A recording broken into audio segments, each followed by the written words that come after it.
The Fat Controller's Railway has a new look.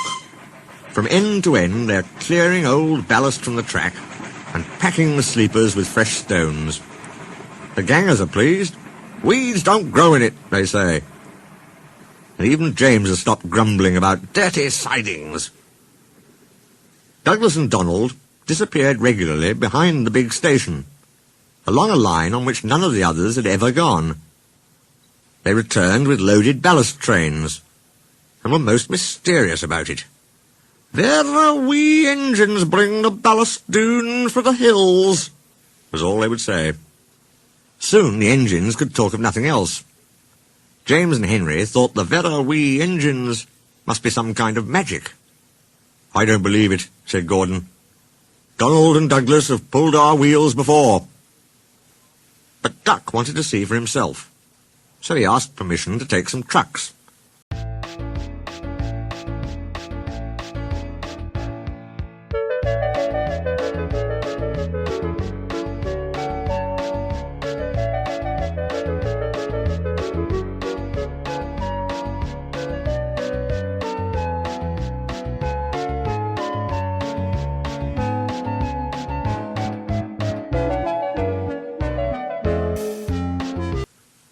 When he arrived, he was told to push them under the chute. This was like a tunnel made of steel girders. On top of it stood some queer-looking trucks. "What do you think of our chute?" said a voice. "Good, innit?" Duck blinked. Standing beside him was a small green engine. "Where did you spring from?" asked Duck. "I've been here all the time," smiled the small engine. "I'm Rex. And you, I'm sure, are Duck." "How did you know?"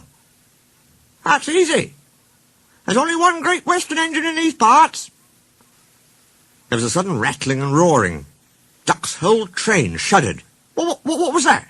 he asked, startled. "That was our chute. The bottoms of these wagons slide out, and the stones fall through the chute into your trucks. We may be small, but we're quite efficient." Duck puffed away, much impressed. Next time there were 3 small engines. Rex introduced Duck to Bert and Mike. "As you can see," he went on, "the small controllers given us different coats." "Silly nonsense," grumbled Mike. "I like being blue," protested Bert. "It's all right for you," fumed Mike, "but not for me. Passengers'll say I look like a pillar box." "Shocking," said Rex, and winked at Duck. "Consider my feelings. When we were both green, passengers kept calling me Mike." You, spluttered Mike. "Stow it, you two," said Bert. "Ducky," went on, "have you seen our coaches?" "Where are they?" asked Duck. "Over there," said Bert.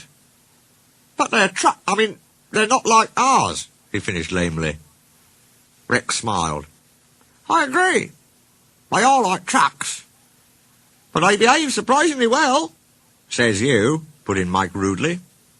"They're all right," said Bert, "if you treat 'em right. Besides, passengers like 'em.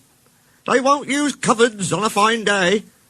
It's this scenery, you know, trees, mountains and such. Can't understand it myself. But then passengers are queer." "You're right there," said Mike. "Give me goods trains every time." "Do you, like trucks?" Duck was surprised.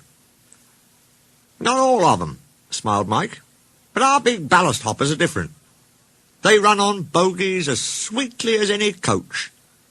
We take 'em to the old mines, fill 'em up, and run 'em down here to the chute. The men pull some levers, and the whole lot's unloaded before you can say small controller. No trouble at all." "How about hot axle boxes?" put in Rex. "We soon cured that nonsense." "You mean the small controller did?" "Same thing," grinned Mike. Duck chuckled delightedly. Rex and Mike loved teasing each other. "I can't understand," said Duck, "why I've never heard about you before." The small engines all answered at once. "We've only just come from our railway in England, which closed. Your Fat Controller asked us to come and fetch ballast for him, and he said he'd bring us plenty of passengers too." "Haven't you had passengers before?" asked Duck. "Only in England. It's our first season here." Oh, promised Duck, then I'll bring you lots. Goodbye, goodbye. And he puffed excitedly away to see about it.